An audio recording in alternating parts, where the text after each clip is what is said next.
Good morning, everyone, and welcome to this information session on the Joint Call Defence 2025.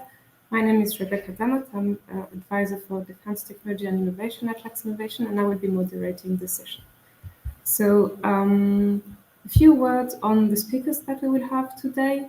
First, we will have Julien Silverio from the Directorate of Defence. Then we will also have Richard Nakat from the FNR, the Fonds National de la Recherche, National Research Fund from Luxembourg, Maximilian Pschibel from the Ministry of Economy, and Laurie Enge from Luxinnovation, advisor for national funding. Regarding the agenda, we will start with an introduction, why the joint call, then we will go over the call text, some overview, some words on the funding and eligibility criteria, how to submit the project that you would like to submit at some point, what could be Luxinnovation support, and we will finish with a Q&A. So on the right of your screen, there is discussion and question panel. Please put all your questions in the question panel so that we can review them and answer them at the end of this session. So, introduction. Why the joint call, basically? If this one's. Well, I will invite Julien from the Directorate of Defence to tell us a bit more why. Good morning, everybody. So for those who don't really know and for who's it's the first time attending this information session, the Joint Defence Call was originally created to allow the national actors that wanted it to improve their defense technologies or technologies that could benefit defense.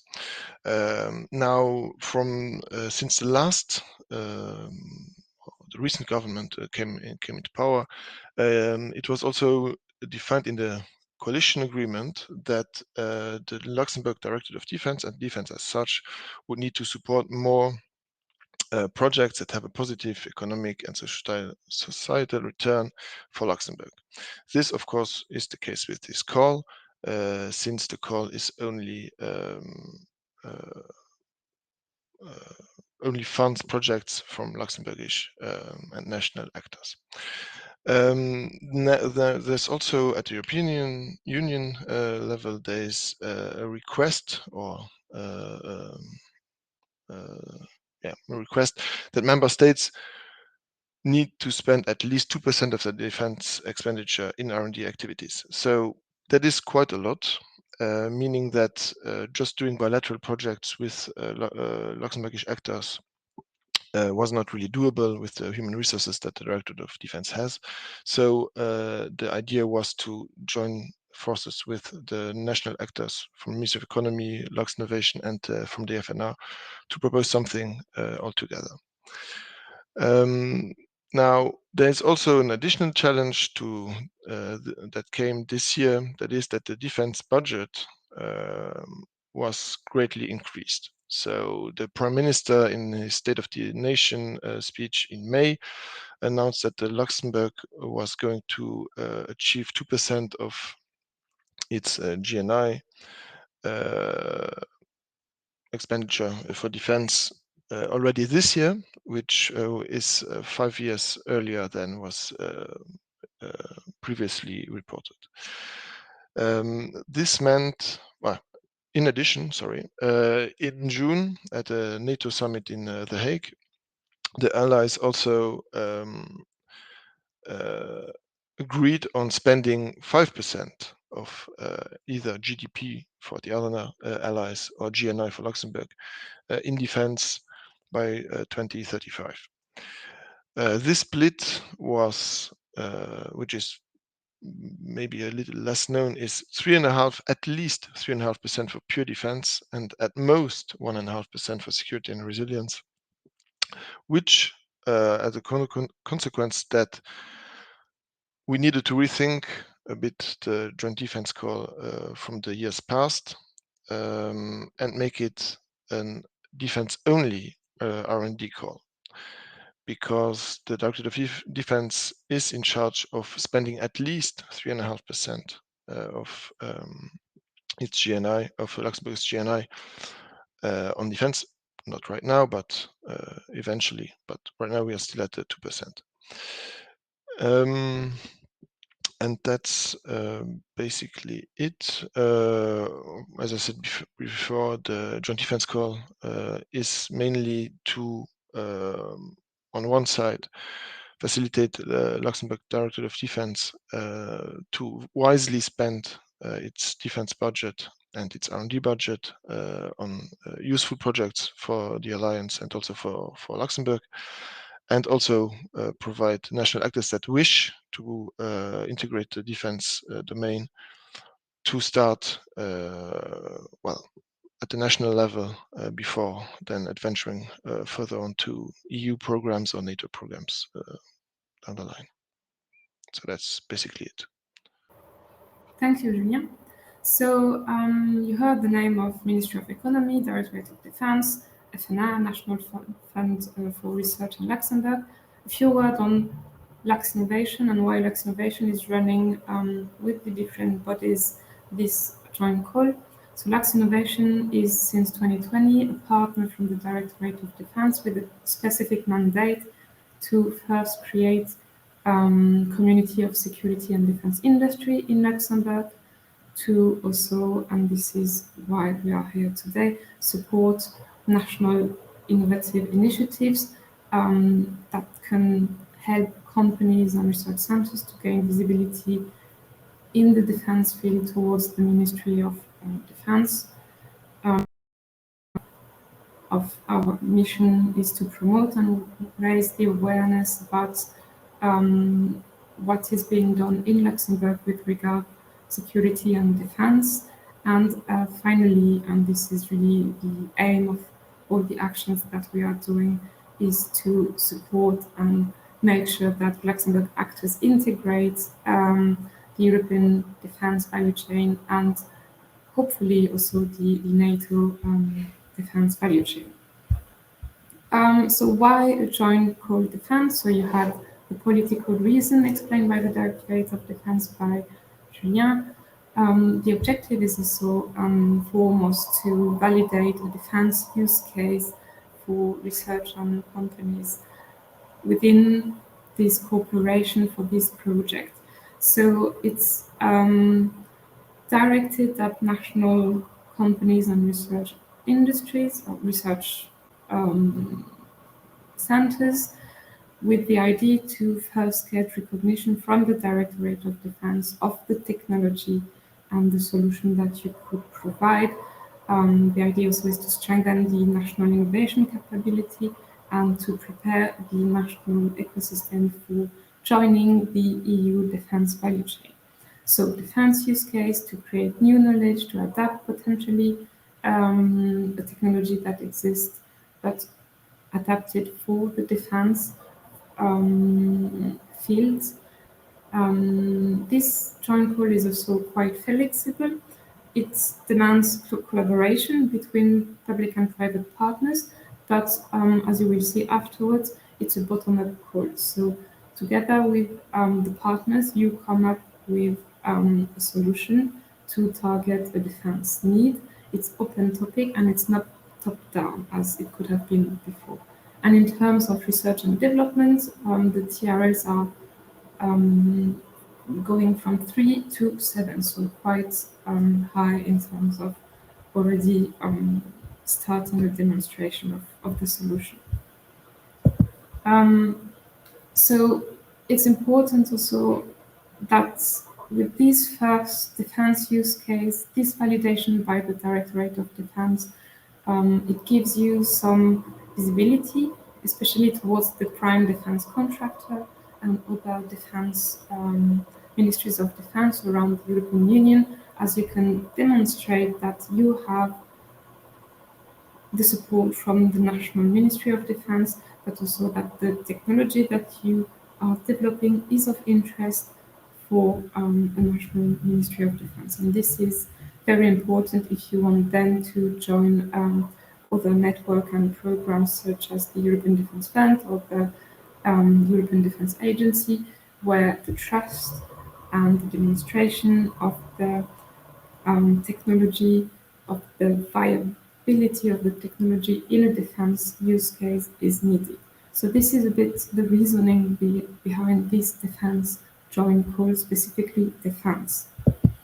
One aspect very important regarding the joint call and the defense innovation technology is the export rules around the technology, the solution in the defense sector.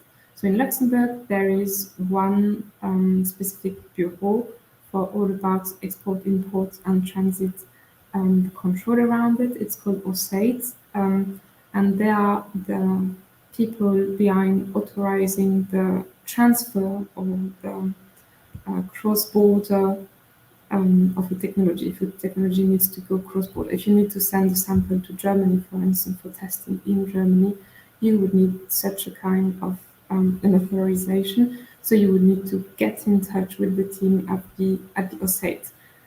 You have the email address here. You will receive the slides afterwards. You can always contact with them, and they will be the ones supporting you in establishing the authorization. Well, they will be the ones signing the authorization, but supporting you in the process.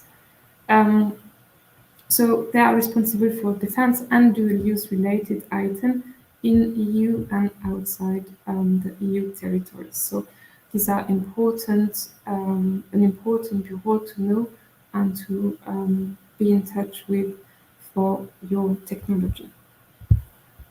Now that you have a bit the reasoning and the why of the joint call, we will go over the call text overview. And what we can call topic without being a hard call topic is the defense technological categories that are of importance for Luxembourg. So as it has been said before, there is no top-down call topic, but it's bottom-up with technological categories of interest for Luxembourg, but the project that we will look once you submit them will not be limited to these categories. So if you have a project solution that does not fit in these categories as seen here, it can still be submitted and evaluated and potentially will be selected. So the categories that we have in place for that are Luxembourg strategic categories are regarding materials, and on the call text you will find some guiding documents where you can refer to. So we have material, space, cyber, autonomous system and AI, and security in defense. So for each category you have different EU and NATO documents that are framing the sectors. But I would like also to highlight three other documents that are background documents and that are the national strategies, defense strategies that have been published by the Directorate of Defence and which are very important also to help you support and frame the project. So you have the Defense Guideline 2035, 35, the Cyber Defense Strategy and the Defense Space Strategy, which you can refer to. And again, all the links to the documents, EU, national, NATO, are available on the platform on the call text. A quick word on the evaluation process. So the evaluation will be done around three pillars: the relevance, the implementation, and the impact of the project. The complete list of the different categories and points of attention is available on the call text again, but they are quite self-explanatory. A specific eligibility criteria for which I will invite Julien to join us again regarding this defense joint call. Julien, if you can pop up.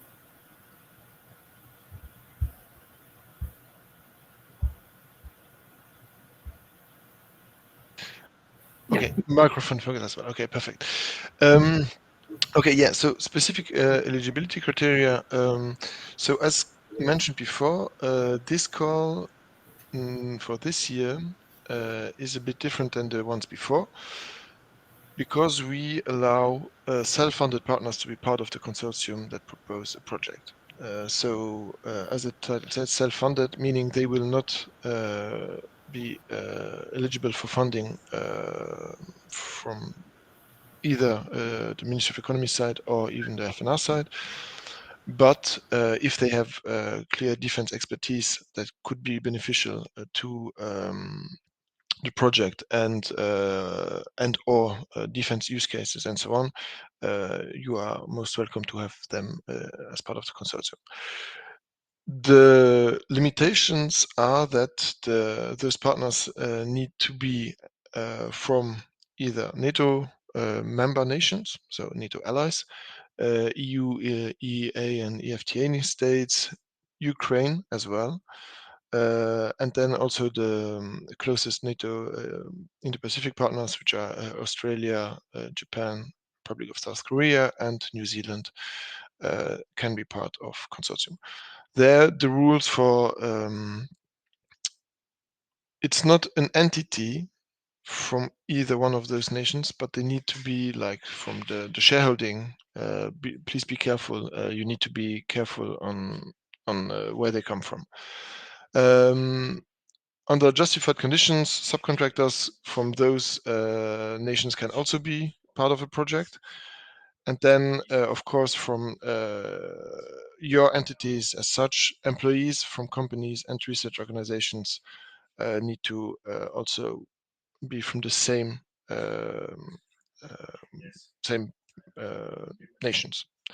A question that came up in the last calls was about dual citizenship of employees.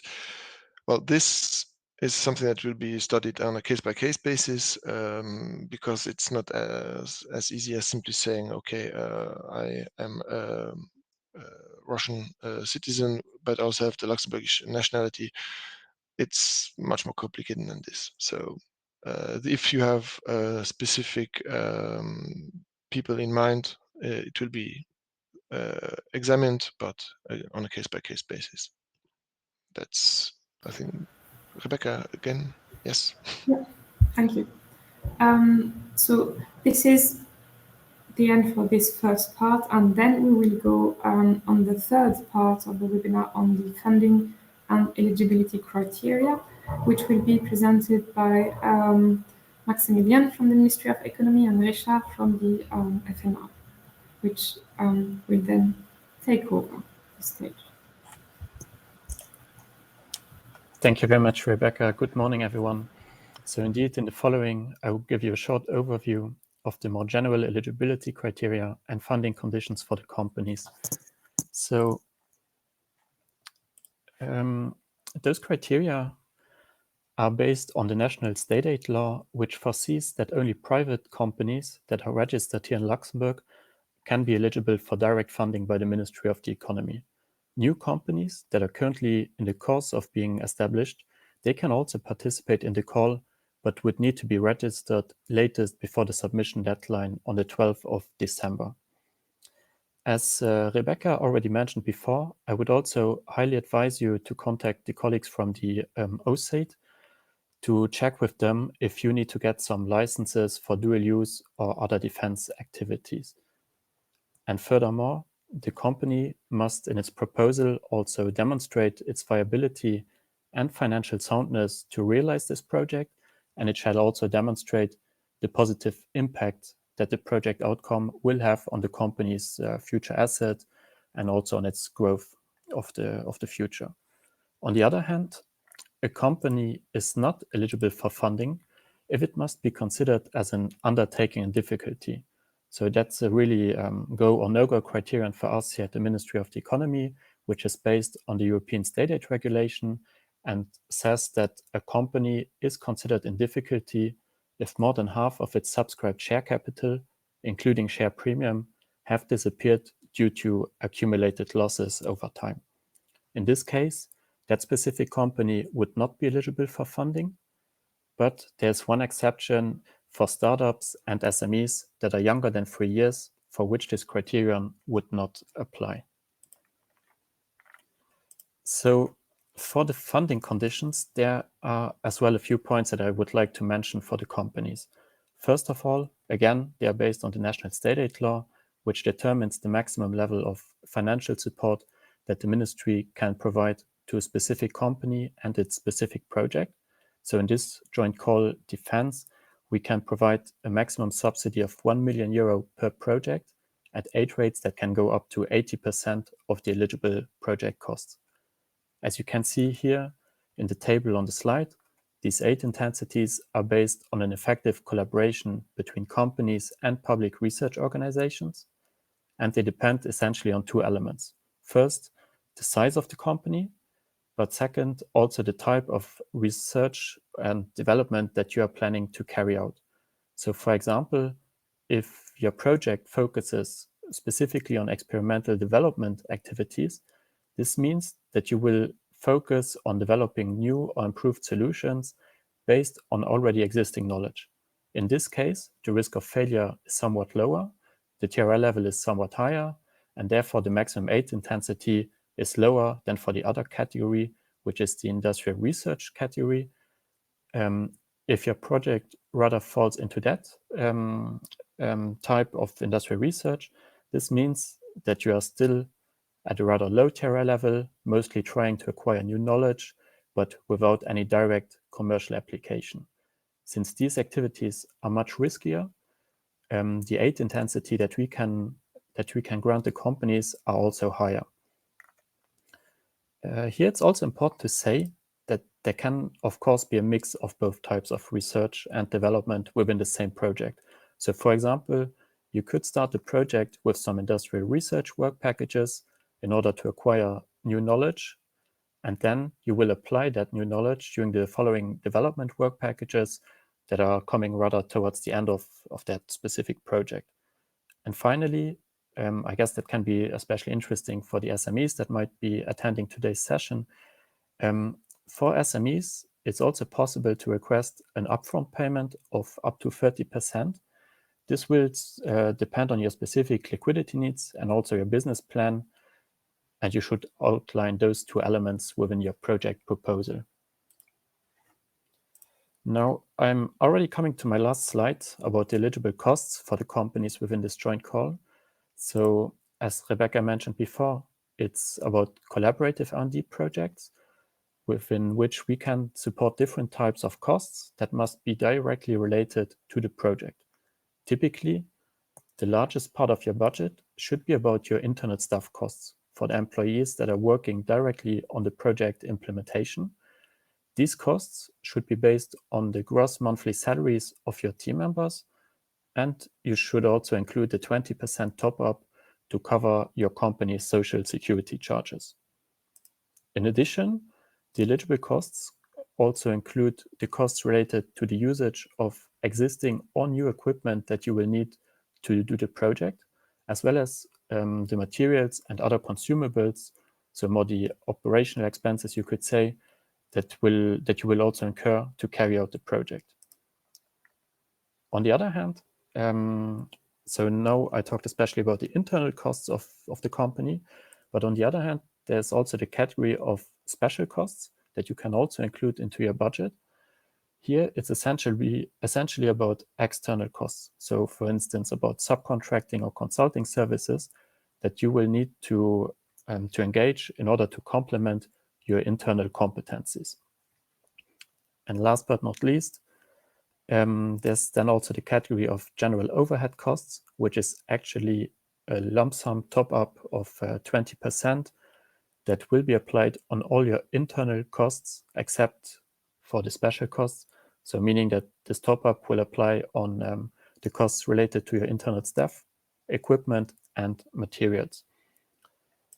Of course, if you have any questions about these different elements, please don't hesitate to ask them during the Q&A part of today's webinar. But I would also highly recommend you to contact the colleagues from Luxinnovation, because they are really the experts in helping you set up your proposal and can support you during the whole way of the preparation of the proposal. And with that, I will already hand over to Richard from the FNR, who will tell you more about the funding conditions for the research organizations. Okay, thank you, Max. If you have been a regular viewer of these webinars, then you might already know that my part is very simple and straightforward. The funding rules of the Defense Call are built on a framework of the Bridges program with which you are familiar. The new funding ceiling is now 750,000 euros per project, but otherwise the eligible budget lines are the usual, like personnel, equipment, consumables, travel costs, subcontracting, and other costs. For further details, please refer to the financial guidelines of the FNR, or of course, feel free to ask at the Q&A in the end. Like Max also said, only effective collaborations are eligible, and the specific funding rules for this call, as they have been already outlined, are of course valid for the RPOs as well. For example, the nationality rules mentioned by Julien. One important thing to note is that the new financial guidelines have not been published yet, meaning that they still show the old ceiling of 500,000 euros, but rest assured, it is 750,000 as stated here. And that's it already from my side. Thank you. Thank you, Richard and Maximilian. We will then go on the submission and support by Luxinnovation. So for that, Laurie will present you the submission, and I will just say a few words on the project template afterwards. One thing before, don't forget questions to write them in the tab. You have it on the right. There's a discussion one and there's a question one. We will then read them and answer them after this section is finished. So we're really waiting for your questions. Laurie, I'll leave it to you. Okay, thank you, Rebecca. So yes, indeed, we will go over the submission process and the support that Luxinnovation can provide. First, a general timeline of the submission process and the evaluation. So this call opened on the 15th of September, that was last Monday, and it remains open for your application until the 12th of December at 11 a.m., where you can submit your application to the FNR on the Ministry of the Economy. On the 12th of November, also at 11 a.m., we will also organize a Q&A webinar in case you have additional questions that you want to ask. And once you submitted your applications, then it will be reviewed by an independent expert panel based on the evaluation criteria that Rebecca also presented at the beginning. And then in April 2026, the FNR and the Ministry of the Economy will take their funding decision, and you can officially start working on your projects in May 2026. In order to submit your project as a research organization, you can submit your application to the FNR via the FNR grant management system until the 12th of December, of course, 11 a.m. And in case there should be more research organizations in the consortium, then you can submit one joint submission for all the organizations. As companies, you can submit your application to the Ministry of the Economy via MyGuichet, also until the 12th of December at 11 a.m. And there, in case there are more companies in one consortium, it should be separate submissions for each company. When it comes to the support that Luxinnovation can provide, so we can do individualized coaching for companies.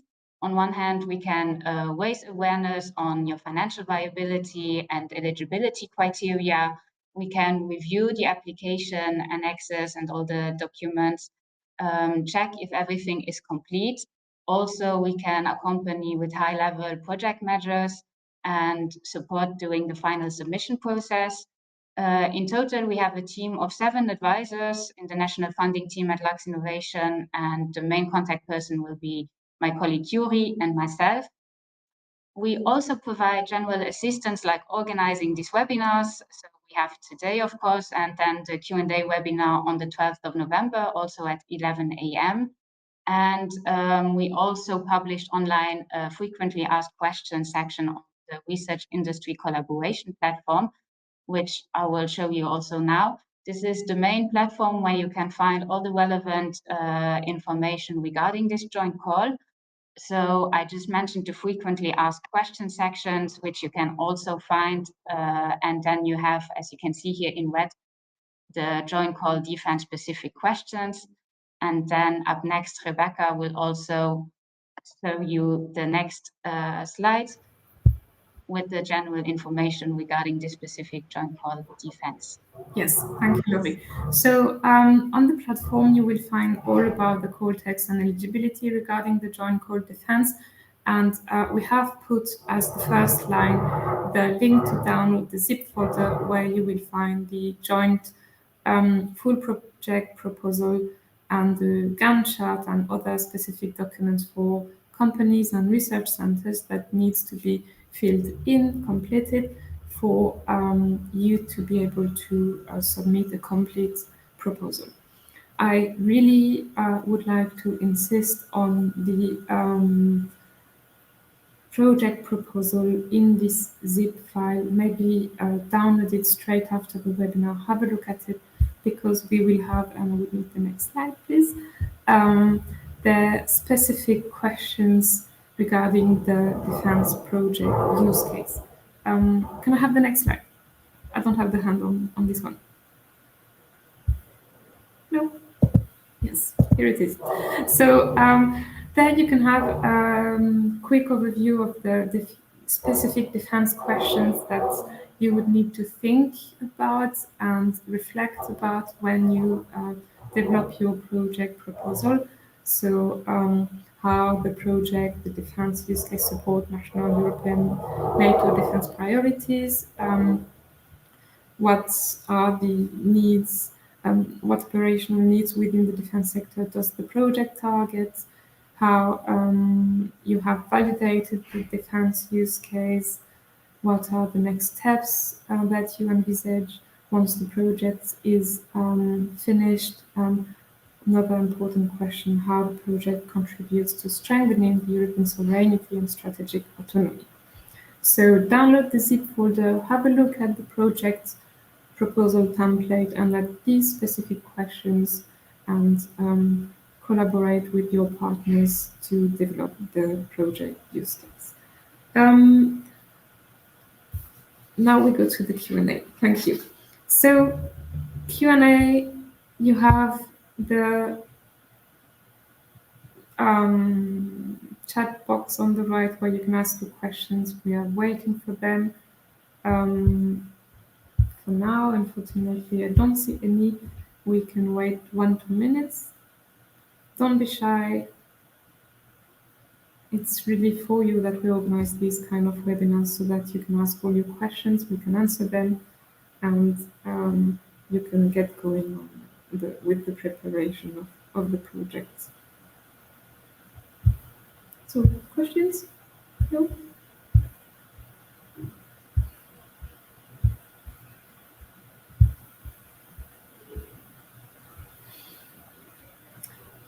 Again, there's no link here, but there will be a specific Q&A webinar on the 22nd of November.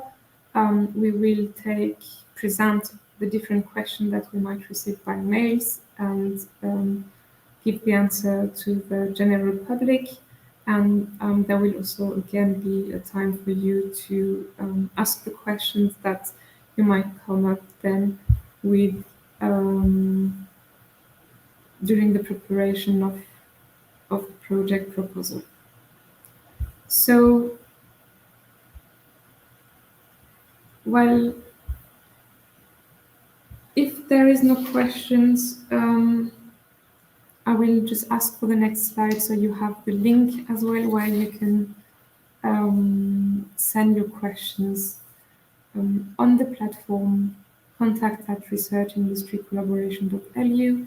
And if you have specific questions, specifically for research centers, you can contact the FNR and you have the link to the question panel there.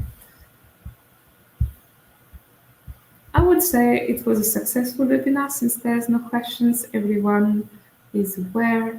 Everything was clear. I would like to thank all of the speakers who have explained the different aspects around the joint call. We, Luxinnovation, FNR, Ministry of Economy, Directorate of Defence, are really looking forward to your project proposal and remain, of course, available if you have questions. And don't forget the 22nd of, oh no, it's not 22nd, the 12th of November, please excuse the mistake, for the dedicated Q&A webinar. And with that, I wish you all a great day. Thank you for joining.